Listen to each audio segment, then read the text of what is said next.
What's good with YouTube? Y'all already know Big Flacco from a convict's perspective, convict's reaction, and real talk with Flacco.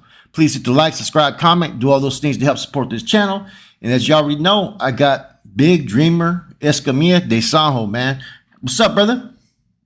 What's up, man? How you doing, Flack? Man, sounds good. Sounds nice, crystal clear, man. Let's talk about we've been talking, right? But we're gonna talk about Peewee, right? Greg Lopez from Gilroy, right?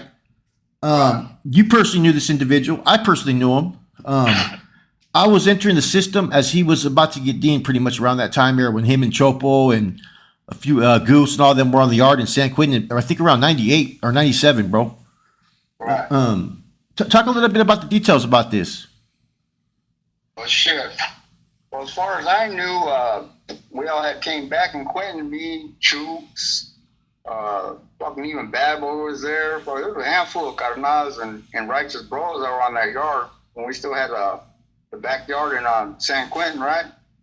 All I know is that the fellas was talking about removing Peewee.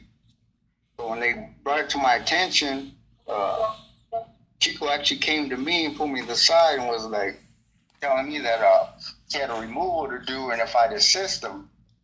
And kind of took me by surprise because I was like, why you need me to assist? You know, they're like, gang other homies on the yard, they ain't done shit, you know? Mm-hmm.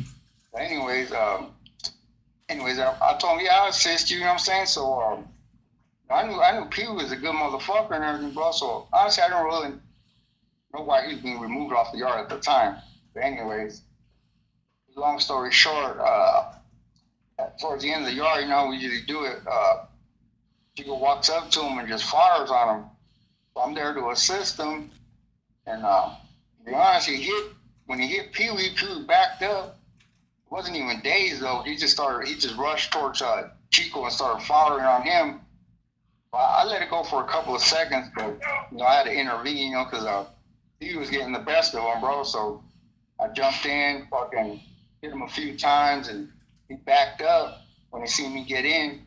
And I just took over from there. I just, you know what I mean, took him against the fence in Quentin and just handled it. I mean, he fought back, you know what I mean? But I think one of my punches caught him real good on the chin, so yeah, it kind of buckled his legs. But all this time, though, I'm looking around, and fucking Chico's just like pretty much standing there, you know, like acting like he's gonna get in, but he's like just like reaching out to grab him or something. But I just kept fucking firing on him, you know what I mean? Until the homies, you know, until they shot a few times and the homies started to get down, you know. Mm-hmm. You know. Okay, this is for the people that don't know, right? Peewee was a Nuestra member that was kind of speaking in favor, like why you gonna delete the NR, the Nuestra when they were making the changes, right? Yeah. He was a high-ranking NR member. As far as that, I think he was within the NR. I think he held the NRA rank at that time, which was that Nuestra administrator. Because the guys that were on the council were basically fucking Lalo and Pizza, who were undercover carnals, and one of them was Celda Picorni in the Bay at that time. And so they had employed a lot of undercover NF members to infiltrate the NR at that time. Right. And that's how everything was revealed. Now, Peewee, you know this for a fact. That dude conducted himself like a fucking old school strict fucking carnal. The way he talked to people, he didn't have no fuck. He didn't care. He'd tell you to, you know what I mean? If you were acting up, he'd tell you to shut the heck, F up right there on the chair. That was his get down. He was strict. You know what I mean? He kind of reminded me a little bit of Huicho, how they talk to people. Oh yeah. You know, the same type of stilo, man. And he was a hermano. He would just sit there close with the carnales. They respected him, man. Right. And you know, I was on the yard with him, man. He was you could tell he was definitely with it, man. But what kind of made me kind of look at him different, right? Is I was there with him and Chopo, right? Oh, okay, yeah. Dude, I thought fucking Peewee had more rank than fucking Chopo. The way Peewee conducted himself. Yeah, he was fucking a hardliner, bro. Right. One of the homeboys said, hey, one time, hey, man, I didn't appreciate how the homeboy said this on the chair. And fucking Peewee said, you know why he said that? Because I told him to fucking say that. When I tell him to say something, this is how it's going to be said. And I was like, wow. You know what I mean? But that's crazy about how they use Chico. What's your thoughts on why they use a carnal to move a hermano? Yeah, that was what I was tripping on, you know what I mean?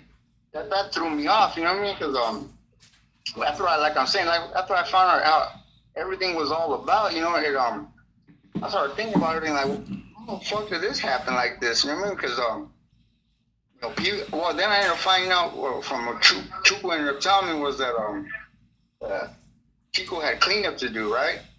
And I guess he was running his mouth about something in San Quentin that he shouldn't have been running his mouth about. Mm-hmm. So they kind of just, threw him out to just fucking teach him a little lesson, you know what I mean?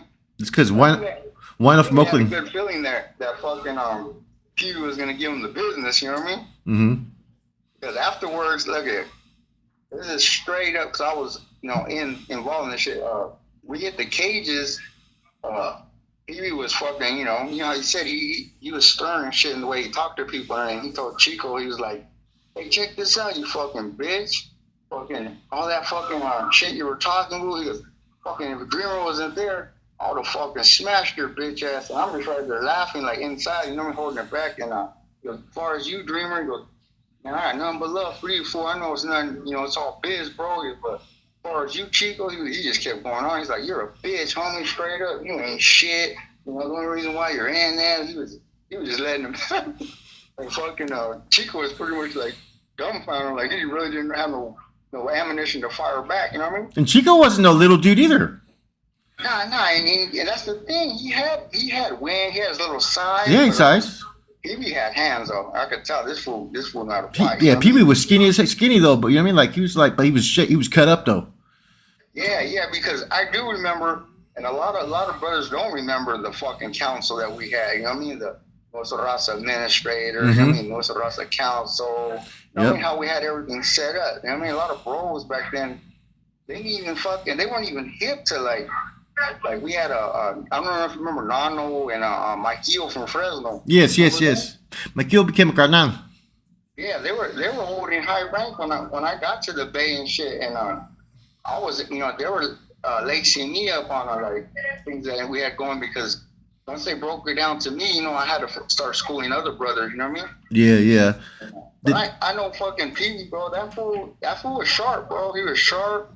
He had fucking balls. I mean, he held rank at that time. He was an NRA because back then there was an NRA in every block, right? Yeah. And basically, when you had a channel to the Bay, it would be to the NRA. You know what I'm saying? Right. Then the council was only supposed to oversee all the directives, and then you had the NTs that were supposed to coordinate the investigations and everything, right? And so everything was supposed to be processed. But what ended up happening, right, is there was a small select clan that was trying to fucking go against the NF. See, they were trying to delete the NR as far back as '95, bro. Yeah, what's funny is you say that is, look, a lot of people don't believe that type of shit. Like, they think that's just all hearsay and about them having plants like that's a fact, bro. For the NF against the structure and shit, right? Mm-hmm. Well, I'm just gonna say like this, bro. I ain't put this one on blast, bro. But everybody can figure this out. He hid behind his brother like a motherfucker, and he's from Song Ho. I'll put it like that. And one day he's telling me a story, and he's telling me how he used to work for the NF, even though he was already a C, but he was infiltrating the NR. So I straight called him on. I was like, so pretty much, you were fucking one of them fools that would fucking write up the homies on reports and fucking pretty much, you know what I mean? Like he a fucking slave to the fucking NR, right? He's like, oh, it's not that. It's just, my brother, fucking asked me to do it, and I just went along with it, you know what I'm saying, just to make sure. I said, look, check this out, bro. To me, that's some bitch ass shit, bro. You know what I'm saying? You're straight fucking telling on other homies and shit. You know what I mean? Just sucking up some fucking, you know what I mean? Other dudes, you know what I'm saying? Like, just hold your ground in your position, bro. You know what I'm saying? Be who you are, you know? You only report a homie if it's really a grave infraction, bro. It has to be really serious, bro. Exactly. Because otherwise it's gonna leave a bad taste. That tells me a lot about an individual's fucking integrity. You know what I'm saying? Yeah. Motherfucker ain't got no fucking backbone. You know what I'm saying? Yep. Straight up, bro. Yeah, it's like they'll go behind your back and stuff. Then they'll smile on your face and shit like that. You know what I mean? And then talk and do this. You know? Those are the motherfuckers that made the NR look bad, bro. Because NR, bro, they were moving everything for the NF. They were fucking making all the hits. They were fucking, and the NF got, you know what I mean? Jealous of that shit straight up, you know what I mean? Yeah, I know. They couldn't take the fact that the NR was fucking you know, their title was above theirs. You know what I'm saying? Oh yeah. And I had C's admit that to me, bro, and that took a lot for them to say that. And these are high-ranking NF members, bro, like Big Rock. You know what I mean? Factor, you know what I'm saying? That actually admitted that shit, bro. So I was like, I told that homie over there fucking in Salinas, I was like, you know, bro, I fucking, man, I thought better of you than that, bro. And he tried to clean it up, like, oh, look, Dreamers, you know, my brother this, my brother that. I was like, yeah, your brother is a factor, bro. You, I don't know how they let you in there, you know what I mean? Yeah. Straight up, bro. You know? Well, you know, I put this out before, right? And this is no disrespect to any of the carnales that were there in the 70s, 80s, 90s, right? But, you know, there's too much as far as, like, I started seeing in the Historia, right, later on, which was, it would always set the elders and this and that. You got dudes that are being called elders or being, nowadays with this new recruiting system, that ain't ever put no work. It wasn't the carnales that were putting shit down in the 80s and 90s on those yards. It was the motherfucking hermanos in fucking Brother Norteños. They're the ones that were out there sacrificing, getting sent down south, fucking 10 homeboys on the yard, 200 Sureños and stuff, and still not putting on their shirts and not cutting their Mongolians, you know? People don't forget about it. The carnales didn't do that. The motherfucking Norteños do that. And that's no disrespect to the carnales, you know? There's a lot of good ones, but I don't think that they give enough respect to those that paved that way. They paved the way back then, but who was doing the shit in the 80s and 90s while they were slammed down? Exactly. You know? And a lot of people that's why a lot of people were mad about the Nuestra Raza. Now I get it started to become its own entity, which was not the purpose, and they had to shut down that because there started to be little structure regiments. Remember how they used to call the regiments colonias? Yeah. And chapters and all that? And a lot of people don't know that language, man, and the structure started to have, you'd parole from a certain prison, and sometimes those prisons would try to send you out there to run fucking street regiments, basically chapters. And instead of kicking into the L, you're kicking back into the prison. I mean, there's a lot of stuff that people don't realize, man, that was going on during that time frame with the structure, bro. You know, exactly, bro. That's what kind of fucking that trips me out because yeah. All right, buenas noches. Yeah, that trips me out because a lot of brothers, man, that fucking like when I was in the Bay. And I was about to parole when Big Smiley fucking tried to divert me from reporting on my channel, right? He tried to get me to fucking send this one mensaje to Don Bob and all of them at the time. And my channel was Pantera, right? And you know, all was squat there where we're at. So when Big Smiley tried to get at me all aggressive in the library, bro, I read so many fucking names on this fucking list that Big Smiley composed, bro. I mean, righteous brothers, bro, that fucking put in work, bro. And he wanted me to hand that over to fucking another channel.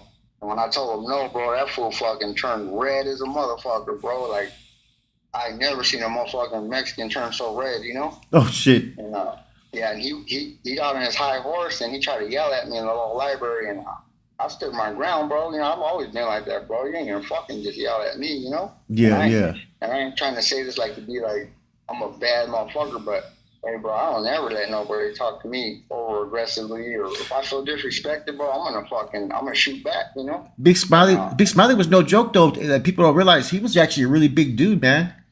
You know? Yeah. Now, have you ever heard about them say that he fucking was a re-entry maybe, or he disappeared for a couple years? They say.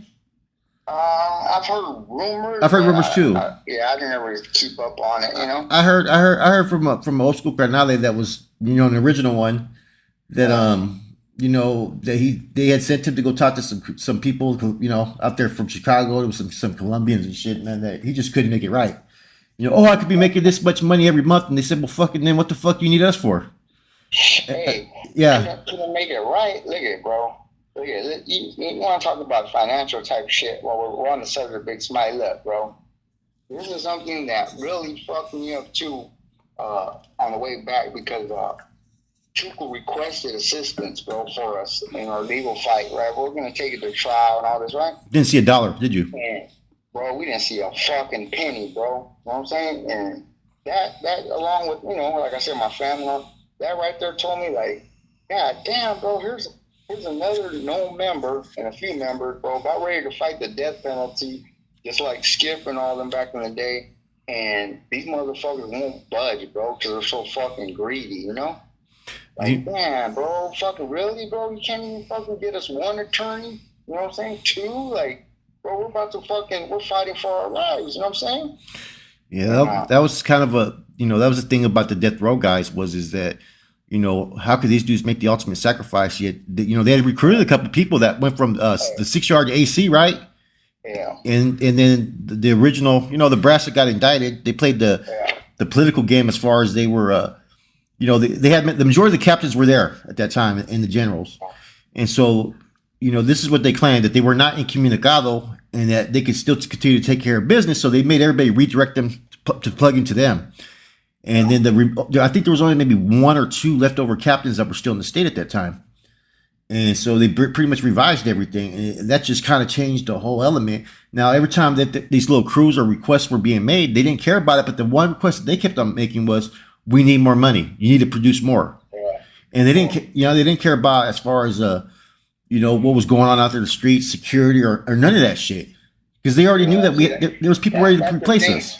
See, that's the thing, like I'm saying, like, in this business, they call it an organization, they call it a family and everything. So, okay, I could never say, like, or feel like how the homies felt when they were on death row, fucking Huevo and all them when they, picked up their murders and shit. I didn't know how they really felt. I seen them there, but until it happened to us, bro. You know what I'm saying? And then I fucking felt that emptiness, that feeling like, fuck, they're supposed to be our brothers, you know what I mean? Our family, motherfuckers that should already know. We've been through the indictments and all that, right? Yeah. You think they fucking try to help out a little bit, you know what I'm saying? God, and that right there, bro, just goes to show, everybody, bro, that they're striving or fucking think that they're pushing for something that's really not fair, bro, because it's not. You know what I'm saying?